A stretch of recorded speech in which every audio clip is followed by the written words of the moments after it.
EHAS CLUB presents Stories to Create podcast, where the tale of our guest takes you back, way back to where the story first got created.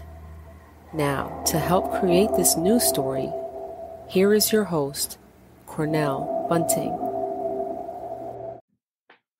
Yes, welcome to another episode of Stories to Create podcast right here at EHAS CLUB. I am so excited because I have with me today the A-list celebrity Please stop me right there, because some people are gonna have to Google me. That means I'm not an A. Let's try like ML list, okay? Not A. I gotta tell you though, because you do such a great job on the news right now. Thank you. And I know my listeners is like, who are you talking about, Cornell? It's okay. A list, no. I'll do it myself. F list, maybe. Shari Armstrong, Fox 4. Listen, guys. We're going to have some fun today. Yeah. We're going to create some story with Miss Shari Armstrong. And as you heard, did you tell them Fox 4? I did tell them Fox 4. All right. So if you guys want to see that beautiful face on Fox 4 News, I'm telling you guys, you're in for a treat because she got all the juice. Yeah, I appreciate that. Yes, you do. You got all the juice. So what we do on the show, we go back with our guests. And so we want to go back with you when you can think back on that early years, that little girl, that young girl, Shari. Mm-hmm. What was that like? What was that journey? Where were you? As far as my career? Well, not your career. We going back to like maybe 6 years old, 7 years old. Oh, yes, my. Yes. 6-year-old Shari was probably the beginning of an identity crisis. Really? To be honest. So, I come from a very loving home. Mm-hmm. And so I grew up with my grandfather and my mother. And so I was constantly surrounded by education. I knew all about our history from a young age. Wow. My family is from Barbados. So I come from a very strong Caribbean background and foundation.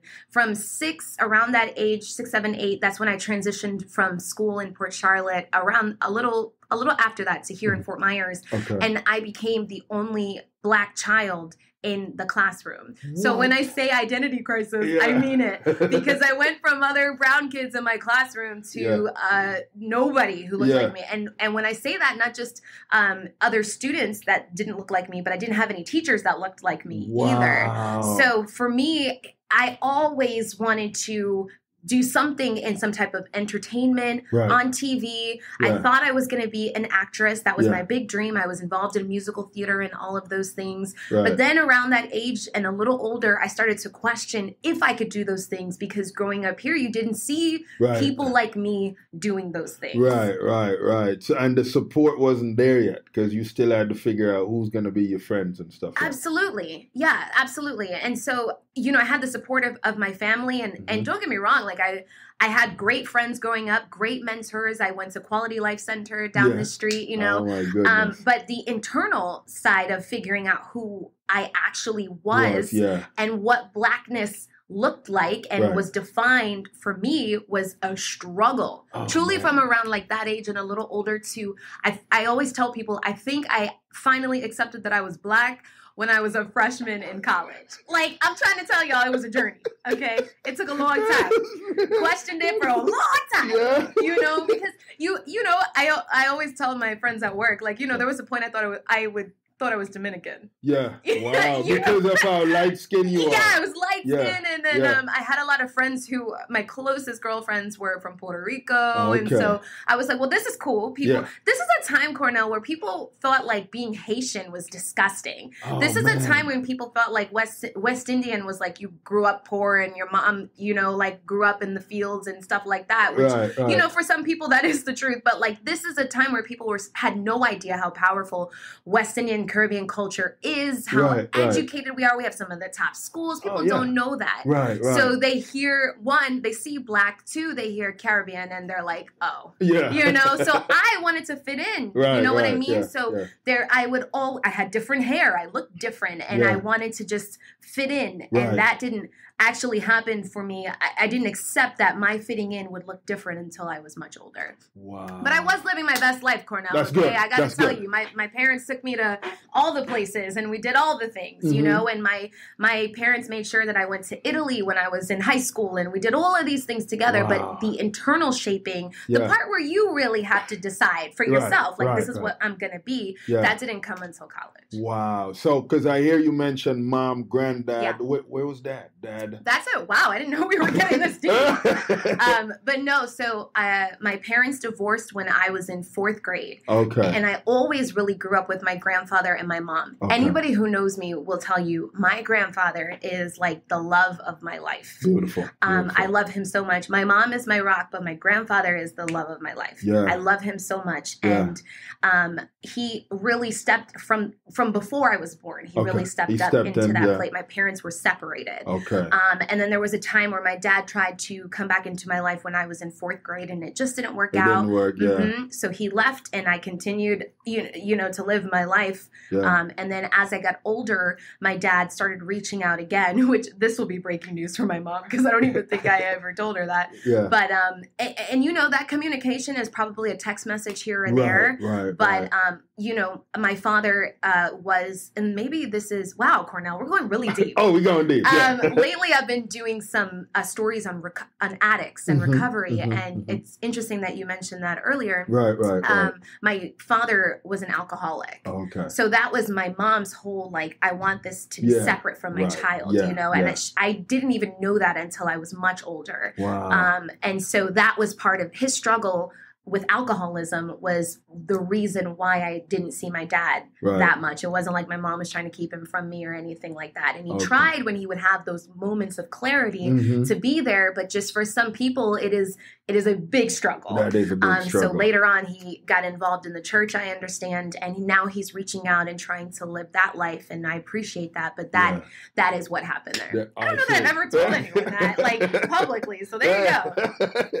Listen, and you got to know that you got listeners, young ladies that never really had a dad in their life. Yes. So really to hear from you today that has been doing so many major things in the community, just what that looked like, you know, so the journey with that, you know, knowing that you got that strong support from your granddad, you know, going into what that's going to look like for college. Yeah. What was that? Yeah.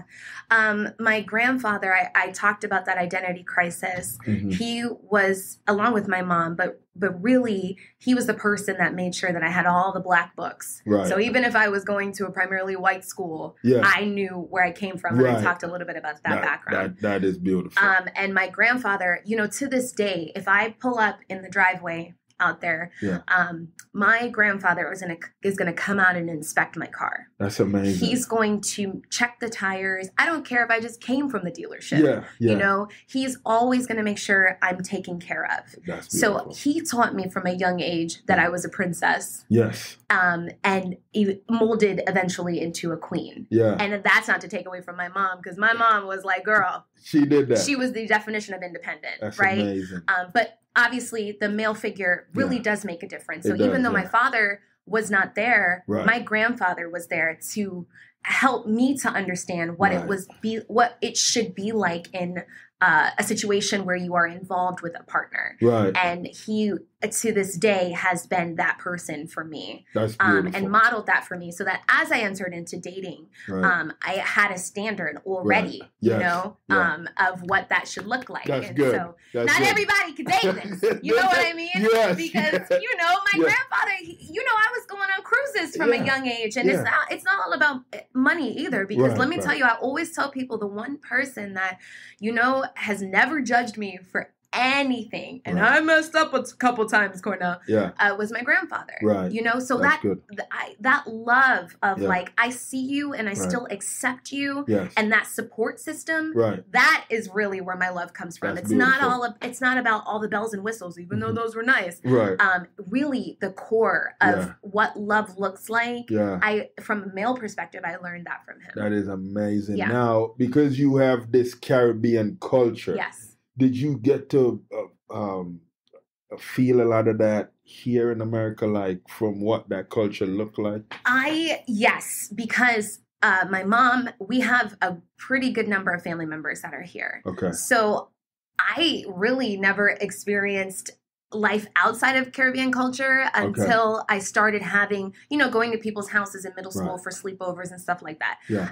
There are certain things, I don't want to step on anybody's culture. I'm trying to think of the best way to say this, but there are certain things in Caribbean culture that I didn't know other people do. Right. Do you understand what I'm saying? I know what you're saying. So I don't want to step on anybody's culture. I just feel like we can read between the lines here. But even things like, my friends would call the house and they'd be like, the phone would ring and I guess they would be like, can I talk to Shari? Yeah.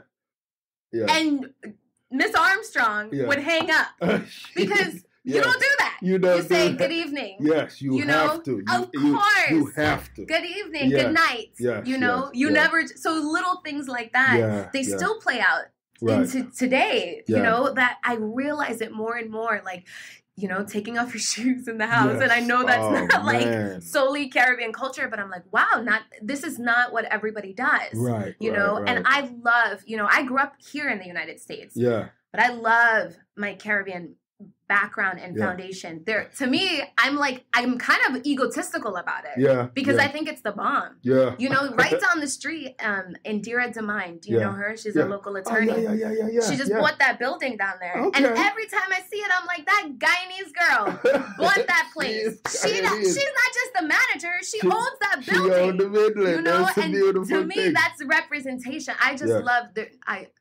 nobody could cook like us. Okay, let me stop. I'm done because I'm going to. This is good. I'm going to make. No. This is beautiful. So now we get into college. What was college life like? Like for you going into college, what was your expectation?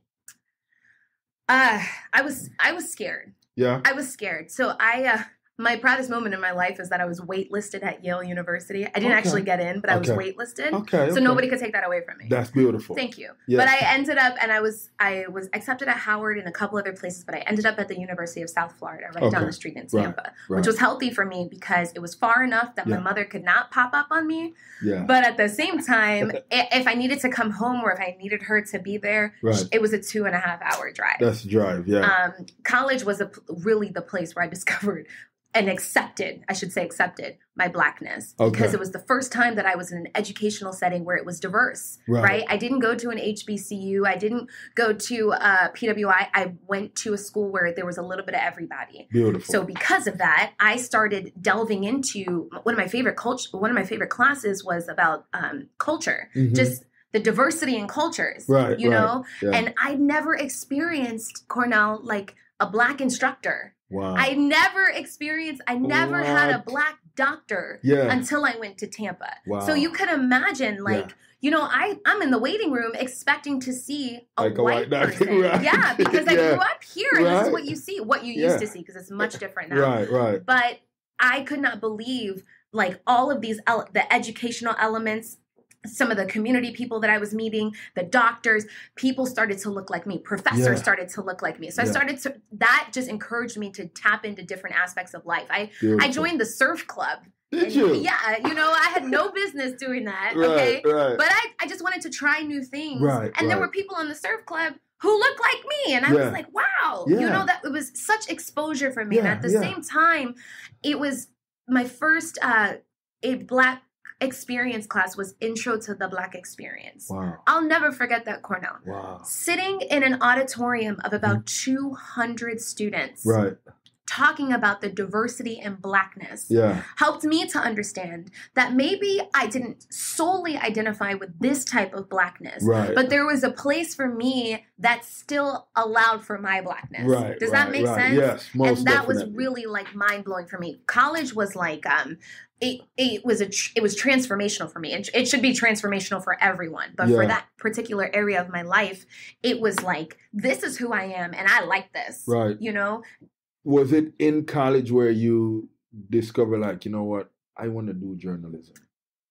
When was that? What was that turning point? That you there? Yeah. So when I was in 4th grade here, we had a meteorologist come and speak to the class. What? I know. People are always amused by this. We had a meteorologist come, and we would have different guest speakers.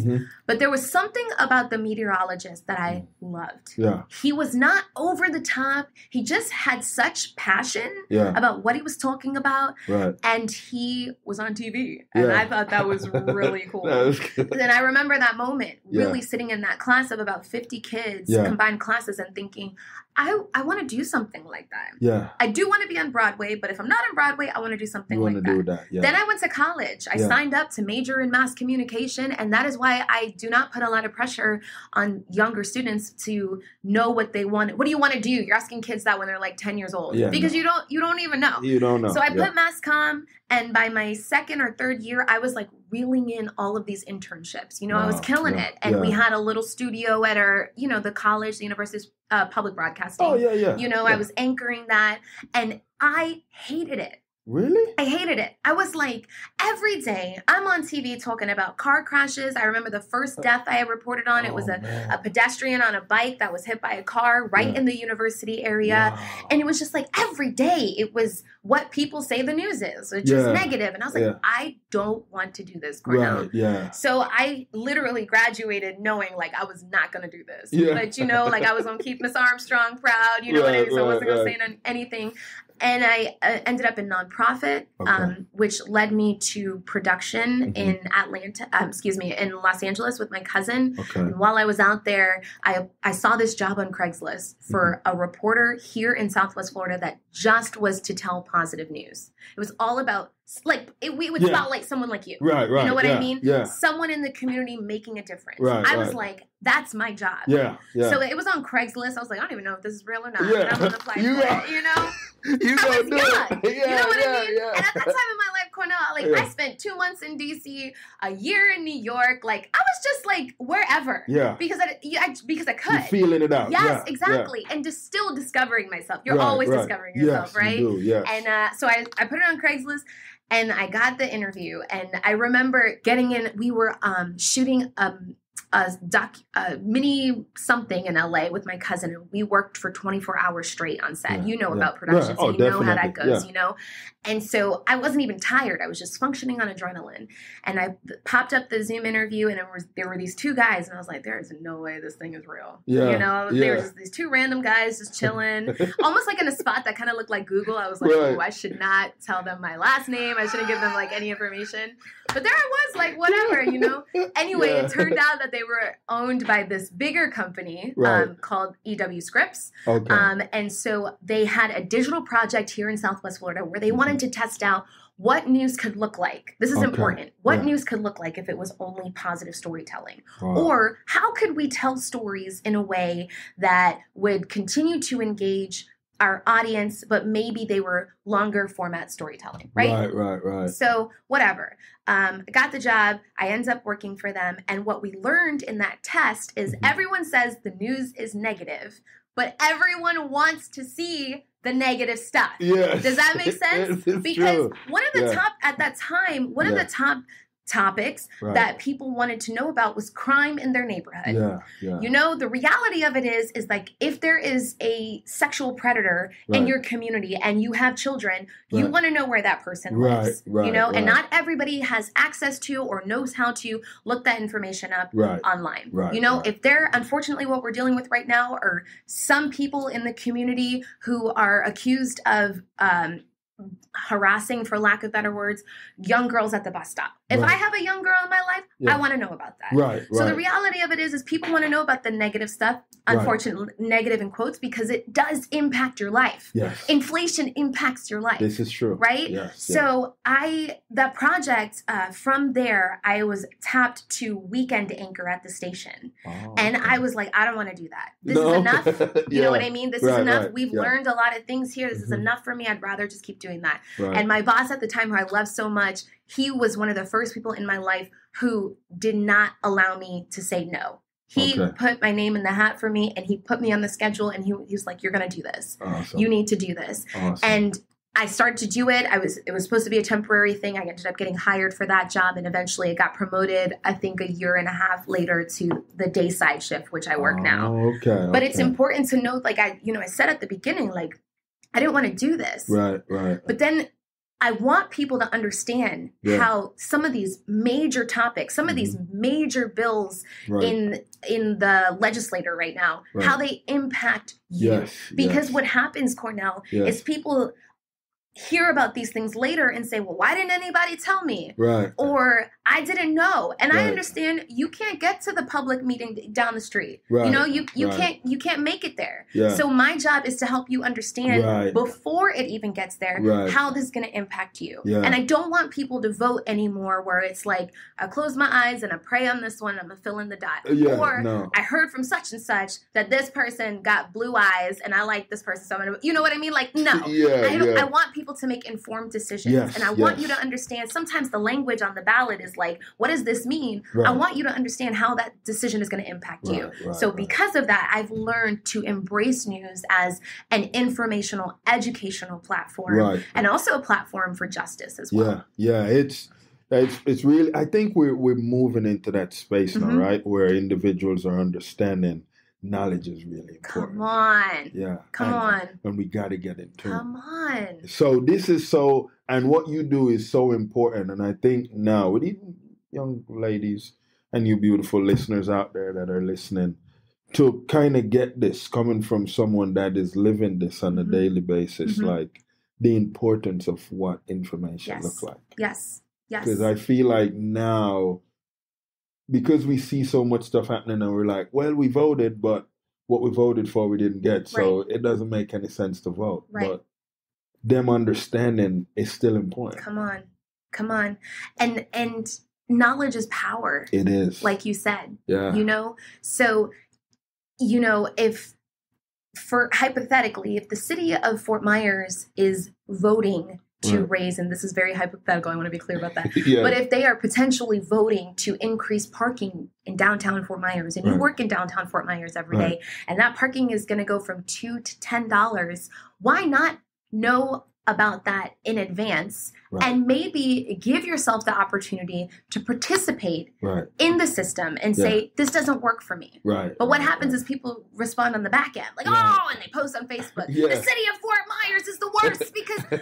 And maybe you have every right to feel like that, but you also have the opportunity to participate in our system. You know, and I know people have all these thoughts about the system and their vote doesn't count and everything like that. But listen, I'd rather you participate than not. Yeah.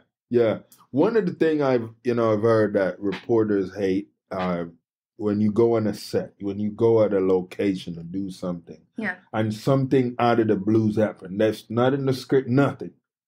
Have you ever had any of those moments? I feel like that is the story of my life, to be very honest with you. And it's everything from, you know, you spend all day getting ready to report on this story. And then 5 minutes before the newscast, it changes. And, excuse me, I think that was my mom. Okay. Oh, no, it was you, Cornell. Oh, good. I just want your listeners to know. Because the girl on TV got hers on silent. Just have to be clear. I know. Listen, guys. Listen, my listeners, I am so sorry. I don't know who is... Oh, my goodness. Speaking of unexpected things. See? Unexpected things. How do you deal with things? We did that. No. Oh, my goodness. So, yeah, you know, sometimes you could spend all day, you know, preparing for a story. 5 minutes before you air, it changes. And then it could be anything like, you know, the other day I was down in Fort Myers somewhere at some type of walk, and some guy thought it would be funny to like walk right in front of the camera. No. Yeah, people do stuff like that. For the most part, most people don't, but then ever so often you got that person who thinks it's funny. Yeah, well, and at a time where we are seeing more and more reporters end up in really dangerous situations. Right. We had a really unfortunate situation in Orlando where there was a reporter and a photographer working a crime scene. And someone walked up to the car and shot them. No. And the reporter died. So it's like, right. What? So these type of things, they rock our community as people who do this every day, because you get out there, you just want to tell the story. Right. And something like that makes you, we have to have all these conversations again about safety and everything like that. So you never know what could happen. But the reality of it is, Cornell, is like, that's anything now. Yeah. You could be at the grocery store, the mall, whatever. Yeah. But you get some crazy people. You get people, one time I was in the middle of a live shot and someone yelled something very obscene. They were driving right past me in a car, and they slowed down and yelled something very obscene, and you kind of have to keep going. It's like life. Yeah. You got to keep it pushing. Because, in the Caribbean, we say word is win, right? Come on. Keep it pushing. Just keep it pushing. Absolutely. I love that. So now, with your busy life now, what is the relationship like with mom? That's why I thought she was calling me, because she, let me back up, because if I just make her sound like she calls me all the time, she will not appreciate that. My relationship with my mom is better when we are apart. Okay. Because we're so much alike. Does that make sense? Yes. So I talk to my mom practically every day, but my mom and I have had to kind of find a middle ground where she understands, like, I cannot talk all day, and anyone who's close to me also understands that I can't process everything all the time because I'm constantly receiving information, Cornell, and sometimes that information is very hard. Deaths and, near deaths and everything like that. So, like, you have to protect your energy, like they say. Yes. But at the same time, it's only strengthened our relationship. If there's one person that's going to watch my newscast, no matter what time I'm on, it doesn't matter if I'm filling in the morning, at night, she is watching. Yes. So my mom is my greatest supporter. That's beautiful. If I, she's the one to say, what color lipstick is that? Or she's going to say, you shouldn't have worn those shoes. She's always got something to say, some kind of feedback. And sometimes I pick up the phone like this when I see her texting, and I turn it right back down because she's asking me about what eyeliner that is and why is it so thick today. But it's only made it that much better. That's beautiful. But we've learned, in certain situations, we are just...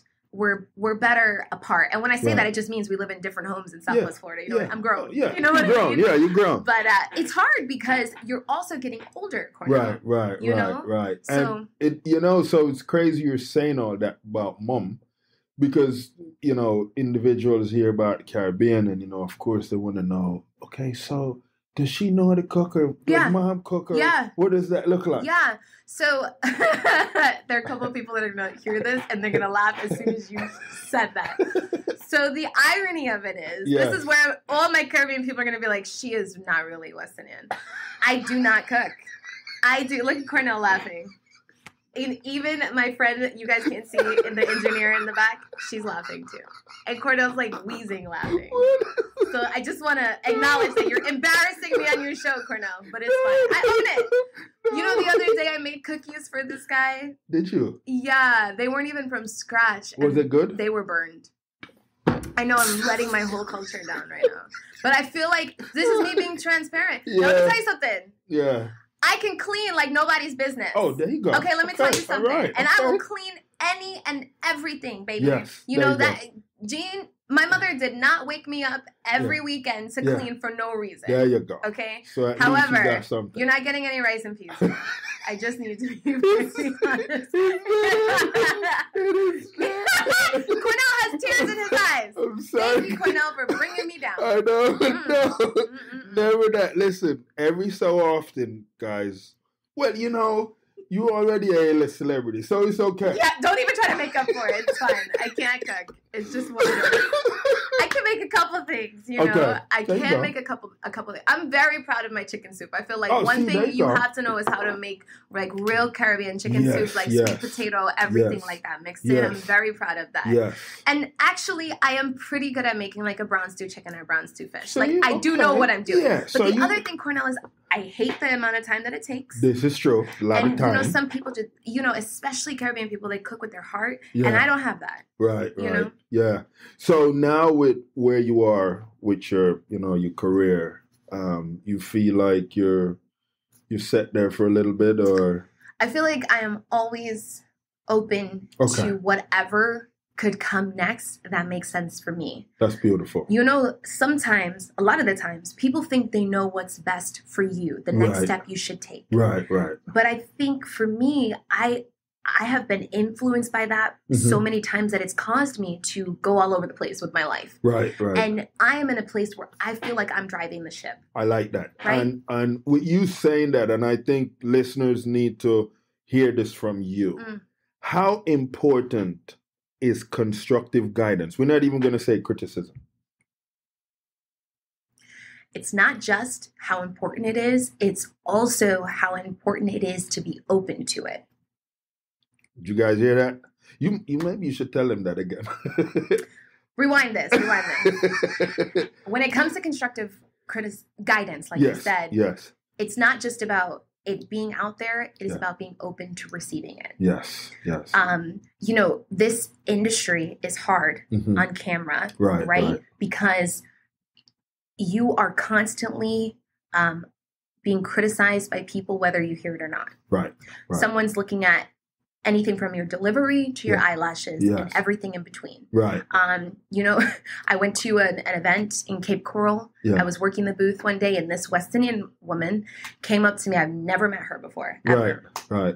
And she looks at me from behind. Yeah. And she goes, "Your bamsy getting big." Oh. I never. Wow. Met, but because we have this Caribbean connection and I put it out there so much, she felt like she could say that to me, you know? Yeah. People feel like, you know, whether it's negative or not, whether they're trying to be negative or not, which she really was coming from a place of love. Right. You're kind of taking in all of this. And so I want to start there by saying, there's a lot coming at you. And you have to look at yourself almost every day and see the imperfections. Like, wow, you have a wrinkle, you have a whatever. You messed up that word. Right? Yeah. So there's one, you're already dealing with your internal critic. Right. On top of that, you have to deal with people giving their perspectives. Right. You have to learn how to filter what is beneficial for you, what is going to help you grow, and what is hateration, and what is just something that just needs to be dismissed. Wow. Okay? Yeah. So there have my mentor in this business, the number one person who has really guided me in my career, has always reminded me that it is about connecting with your audience. Yes. So if you mess up a word, if you have a hair out of place, did you get the information to that person and are you connecting with that person? Yes. That critique is very different from your hips are big. Right. You know what I mean? Yeah. I'm open to that critique. Yeah. And you have to set boundaries for that type of guidance. I love that you use the word guidance, but at the same time, I understand when people tell me you were smiling a little too much during the story, that's guidance that I need to hear. Right. Because even if I say something like, you might notice that, you know, the cost of eggs has gone up and I might smile about it.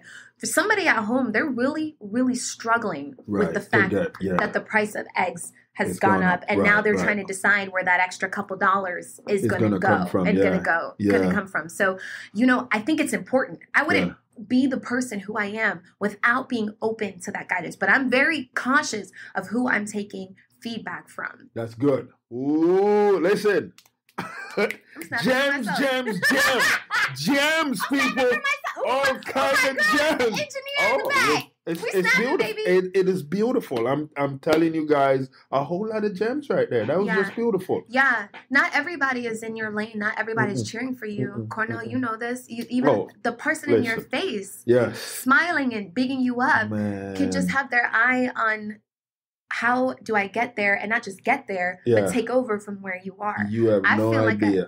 Cornell. Oh my goodness. And the more successful you become, the more you have to be like, you can't come into this part. Right. This part is protected. Right. And I call everybody my friends. When I do a mic check on them every day for the newscast, I always say, mic check testing 1 2, good afternoon or good morning to all of my friends, because I love on people and I want people to know. Yes, but like who I actually consider my close friends, my family of friends, those are people that I trust their guidance. I had a friend sit me down the other day and really read me. Really tell me, like, you didn't show up in this moment like you should have. That's somebody I want in my life, Cornell. It may make me cry. I might catch a little attitude. But you know what? From that conversation, my whole perspective of showing up has really shifted, because sometimes I do get caught up in my own world, and I am not as present as I should be, and I believe in protecting your energy, and you're human, but you do also need to take care of people the way they take care of you. Those good people. But you need people to show up for you, and that person giving me feedback is someone I want in my life. If you're not elevating me, if you're not helping me to get to the next level, we can connect. I love on everybody, Cornell, but your advice doesn't mean anything to me. Right. And it's, it's really important that individuals understand that, hey, you are going to be my friend to a certain extent. Come on. But when I get to it, because it's like the rocket, like that rocket, right? Come on. Because certain things can't continue with that rocket to go into space. Like it has to. So, guys, I'm telling you, listen, whatever you miss at this point that we're speaking right now, rewind it back. I'm telling you, like that's beautiful right there. And so your circle right now, I mean, how many college friends would you say you still get to connect with right now? I don't know that I have maybe 3 girlfriends. We were roommates. That we're still sporadically connected with. But I'm probably most proud of the friendships that I have from when I actually, ironically, was in elementary and middle school. That's beautiful. Those are some of my closest girlfriends. But I have to tell you, my closest girlfriends are people that I actually met at Fox 4. That's amazing. I was just in one of their weddings. Family. Family. That's awesome. Because it's almost like we met in this space where it was like, all right, we've done all the work. Now it's time to propel forward.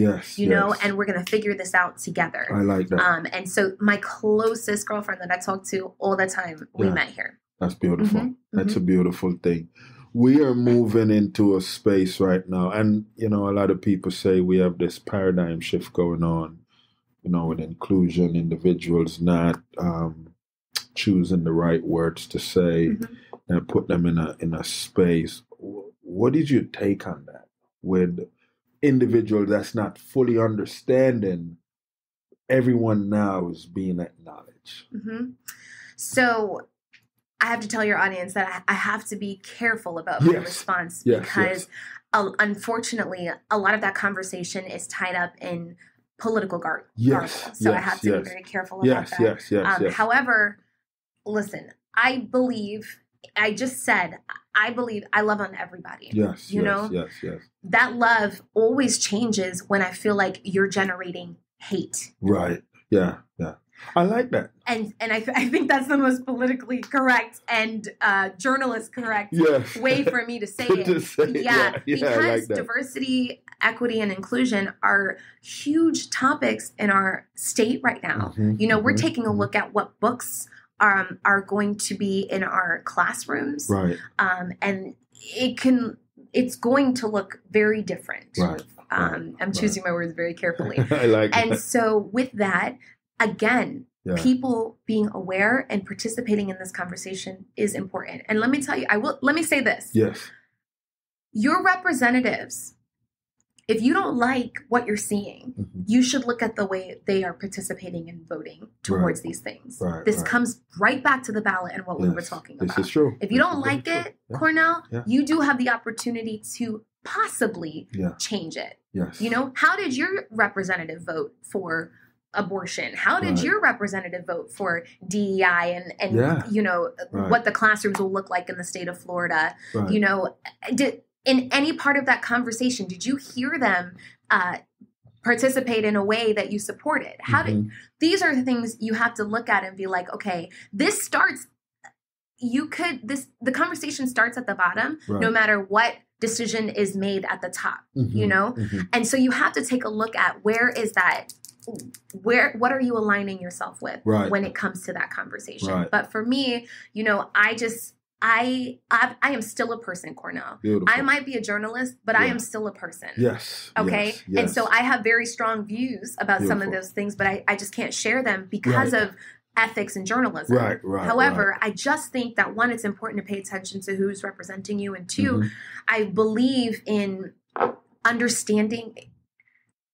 being open to understanding other people and their perspectives. And it doesn't necessarily mean that you might agree or you have to show up in the way they think you should show up. But I do believe in hearing people out. Beautiful. I think that's a fair way of saying No, it's a fair way. I love that. I love that. So I reevaluate myself every 3 months to help me find balance in my work. How do you do that? Are you doing that on paper? I do it both on paper. I meditate because of, let's say for this current 3 months, I was doing something that I felt like I've put in, whether it's 4 to 6 hours, but it didn't really help me to progress into that better self. Because the older we get into our better self, right? Hopefully. Right, preach. Hopefully. Right. Now, I know for the listeners, they would want to know, what does that balance look like? Is it vacation? What does that look like? Yeah. It's vacation. There you go. For me, it's travel. Yes. You know, the other day I posted, you know how people post like, it's a boy, it's a girl, we're engaged. Yeah. I posted, it's a Samsonite. There you go. Because I got a new suitcase. And it's my way of still reminding myself to live life. Yes. Because when I first started, I did not do that. And it impacted my relationships. Yeah. And that does include relationships with my family. Right. And it impacted me because I was just working all the time. Right. Granted, did it pay off? Sure. Right. But did I lose out on not only growing in relationships, but also life experiences? Yes. And I missed out on really big life experiences with other people because I was just so focused on work. So now every couple months, you know, my coworkers will tell you, I try to be on a plane somewhere. You know, we went to New Orleans a couple months ago. Yes, that was lovely. It was awesome. Yes, we love New Orleans, and you know, we're getting ready to go to Alaska. So I just believe in and again, as you expose yourself to new opportunities, that is also and experiences, that is growth in itself. It is. And my grandfather and my mom, see how it's full circle? They exposed me to that from a young age. You know, amazing. I went to Mexico at a young age, and we actually went to very, very Costa Rica, a very, very poor community there. I'm talking about they didn't even have a door on the front of the hut. House. They took a Beetle, an old Beetle, and they carved out the inside, the bottom of the car, and made a door out of that. Wow. I'd never seen poverty like that before, you know? So for me, that's how I escape. But in addition to that, Cornell, every day cannot be a vacation. Right. So you mentioned meditation and work. For me, it's meditation and working out. I try to be consistent with those two things because the other thing about getting older is it's about how you feel and how you look, but also it's about longevity as well. And I start to think about all those things that could potentially impact me as I get older, the knees and the this and the, you know, I had a birthday the other day and I'm like, why are my knees hurting? You know what I mean? Like I'm rubbing Bengay on my knees, you know? So, you know, I realized like, dang, I got to stay on top of this stuff. And also I got to tell you, having a plan, Cornell, like whether it's in your phone, in your planner. I always walk with a planner now when people laugh at me. My friend the other day said, don't you have a phone? And I'm like, I have to see it. Because on this day, Cornell, if you're like, I'd like to have you on my podcast, I'm immediately going to be like, yeah, I want to do it. But then am I still making sure that I have balance? You know, is that a crazy day at work? And did I have a spa day? Because before I'd be like, you know what, I'll move the massage or the nail appointment. Now I'm like, no. You know, and even with this, I'm like, Mother's Day is coming up. I'm going to be gone, so I'm going to meet with my mom after the podcast. You gotta be able to see and plan. And I love what you said about reevaluating every 3 months. That's really important. Oh yeah, I have to. So you know now, because you have different platforms, how can these lovely listeners, how can they find you? You can find me on Shari Armstrong on Facebook, just the regular Shari Armstrong page, not the one that says Fox 4, and on Instagram, Shari S. Armstrong. You can always email me. I love getting viewer emails. Shari.armstrong@fox4now.com. And Shari Simone on Twitter, but I'm never on Twitter. I'm the same. Are you really? I've never understood Twitter, so I just... to me, it's just very annoying, but it's such a platform for news, so my boss is probably freaking out hearing me say that, but okay. I never use it. But, and you can... I try to put my information there as much as possible because I like hearing from viewers. And again, I've had negative viewer emails before, but the majority of it is people who...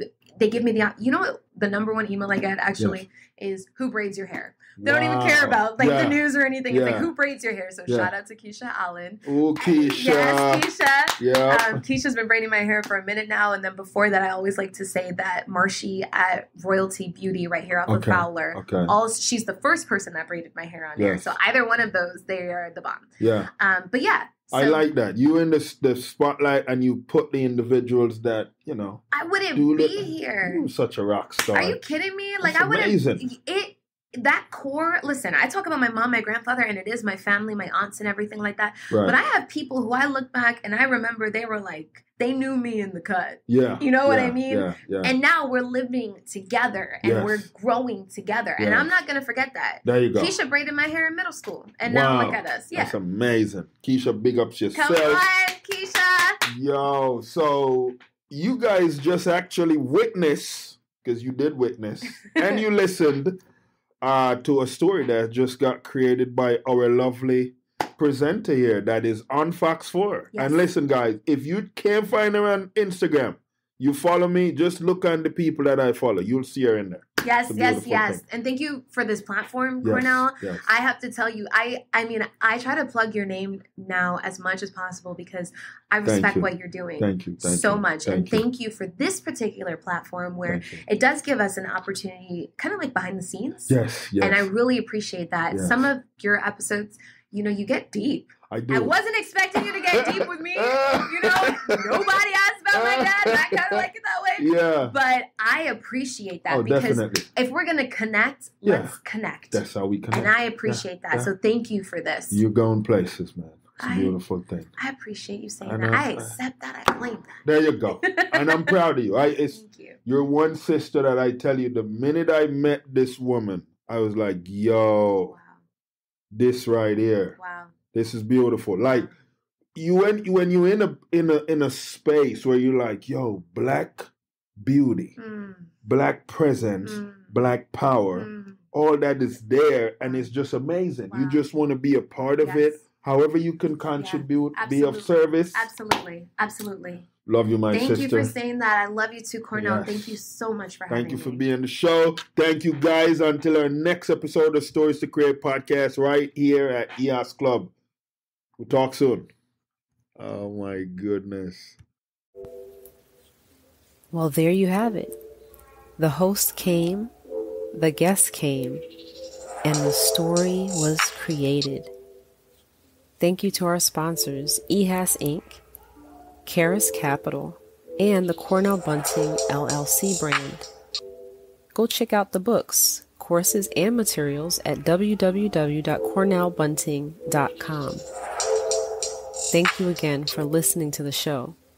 Check back again to hear another tale from another unique guest right here at EHAS Club.